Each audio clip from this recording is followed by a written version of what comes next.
तटकुंज मंदिर गतो योगीन्द्रवत्य पदत ज्योतिर्ध्यान पर जपतियां पूर्णाशपूरो हरि। जिस कालिंदी तटकुंज में लता पताओं से आच्छादित जिस वृंदावन का वर्णन आया है, कदरी कुंद कदम्ब अम्ब बन बीच बन बिहराए। आज से 40 वर्ष पहले जब मैं वृंदावन आया था, तब वृंदावन का स्वरूप क्या था। हम गुरु जी के पास रहते थे टटिया स्थान में, महाराज जी के पास रहते, लता पताओं और श्री यमुना जी की पूर्ण कृपा थी। यमुना जी के परम पावन पुलिन पर जाकर रात्रि में विश्राम करते, ऐसा लगता था जैसे करोड़ों करोड़ चंद्रमाओं को चूर्ण करके बिछा दिया गया। लेकिन आज देख करके मैं रोया करता था पड़े पड़े अपने कमरे में, कुटिया में, कि आए रे उस वृंदावन की क्या दुर्दशा हो गई। क्योंकि पूर्व में हमारे श्री कुंजीबाई दास जी ने कहा, हरि राम व्यास जी रो रहे थे उस समय, आज से 500 वर्ष पहले, मथुरा खुदत कटत वृंदावन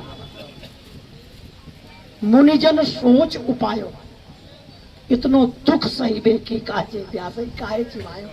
इसको क्यों जिंदा कर रखा है प्रभु, इसको क्यों नहीं मारते।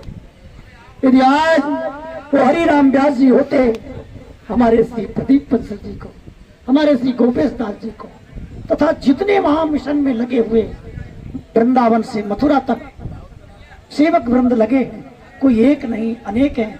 आप सभी मथुरावासी हैं, सभी मथुरावासी चतुर्वेदी ब्राह्मणों की कृपा है, आप सब ब्रजवासियों की कृपा है। और आप ऐसी कृपा बनाए रखें। बिना ब्रजवासियों की कृपा के भगवान भी कृपा नहीं करता। भगवान तो पीछे कृपा करता है, पहले ब्रजवासी कृपा करते हैं। तो बिना ब्रजवासी की सहयोग के हमारे गोपेश जी बेचारे क्या कर सकते। ये भी गोपियों के ईश्वर हैं, वो भी आकर के ब्रज में नृत्य करते हैं गोपेश्वर भगवान।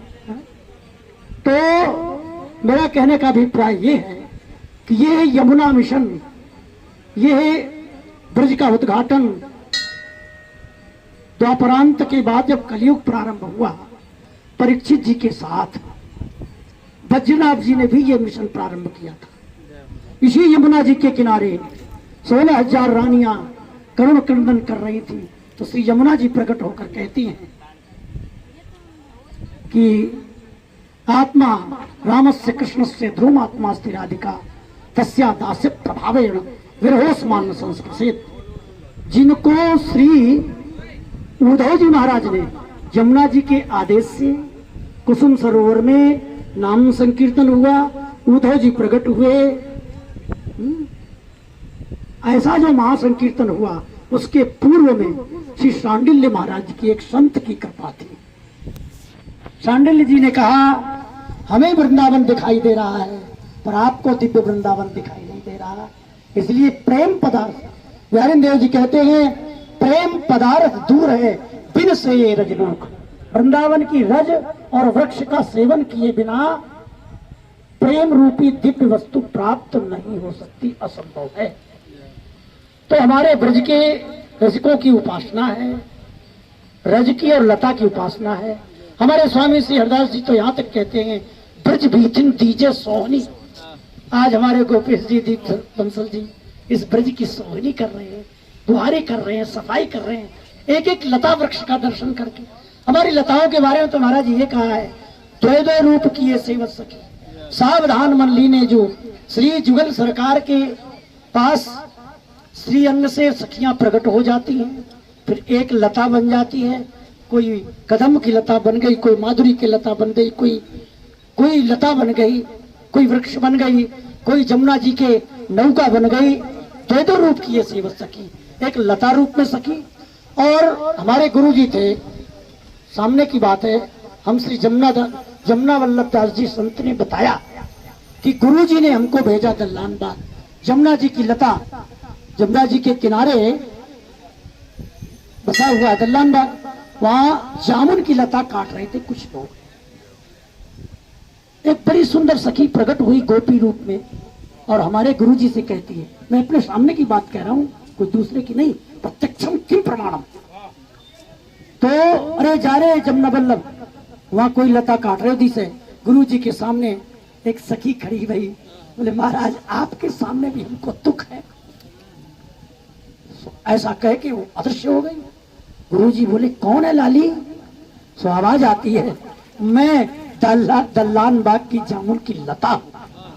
दौड़कर वो महात्मा गया और झगड़ा करके, महाराज जी तात्पर्य समझ रहे हैं कि इस वृक्ष लताओं के बनाने में, संरक्षण में हमको तुमको झगड़ा भी करना पड़ेगा और हाथ भी जोड़ने पड़ेंगे। शाम दाम दंड भेद सारी नीतियां अपनानी पड़ती है साधु को सत्कार करने के लिए। अब इसमें आधिदैविक शक्ति आप लोगों की रक्षा कर रही है, आपका सहयोग दे रही है। मेरे को तो ऐसा लग रहा है कि हरिराम व्यास जी ही श्री प्रदीप बंसल जी और गोपेशदास जी के हृदय के भीतर प्रविष्ट हो गए हैं। करो करो, जो कुछ होगा सब हम देख लेंगे। एक अद्भुत, अकल्पनीय, अविश्वसनीय, जो मैं सपनों में नहीं सोच रह सकता था, क्या कभी अब वो वृंदावन बनेगा? क्या कभी वो अब जमुना जी के दर्शन होंगे? ये जमुना मिशन के संबंध में मैं तो ये समझता हूं कि आप प्रधानमंत्री को भी आना चाहिए, उनका धर्म है। योगी आदित्यनाथ जी को भी आना चाहिए, उनका धर्म है। आज वृंदावन में कैसे कैसे घाट आदित्यनाथ जी ने निकाले हैं, वाह, सराहनीय है। तो यदि वो एक बार यहाँ भी देखें तो मेरा विश्वास है उनका भी सहयोग होगा। आप मथुरा के सभी ब्राह्मणों की कृपा है, ब्रजवासियों की कृपा है, संतों की कृपा है, श्री राजेंद्र दास जी की कृपा है, हमारे श्री शरणानंद जी महाराज की कृपा है। अब मैं क्या करूं? तो जब वही जामवंत वाली बात है, मैं तो बूढ़ा हो गया, हनुमान तुम समुद्र को लागो। आज मैं इस मिशन में तो पूरी तरह से कूद जाता।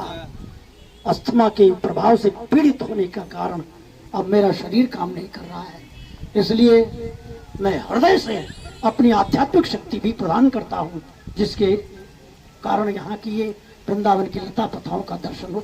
यहाँ का भजन लता पता ही है, यहाँ का भजन रज ही है। ऊपर लता हो नीचे रज हो, बीच में गुरु मंत्र का जाप करने से श्री राधा कृष्ण की लीला का आवेश वृंदावन की लता में है, वृंदावन के रज में है। वृंदावन की लता काट करके चाहे कितना बड़ा भजनानंद जी हो, कितना बड़ा महंत हो, उसका कल्याण नहीं हो सकता, बिल्कुल नहीं हो सकता। कितना बड़ा आश्रम बना लो, यदि लता काट करके आश्रम बनाया तो उसका कल्याण होना असंभव है। हमारे टटिया स्थान में एक संत थे जिन्होंने लता कटवा दी। निकुंज महल में सखी खड़ी हो गई और घुसने नहीं दिया। जाओ तुमने हमको काटा है। सखी खड़ी होकर कहती है तुमने हमको काटा।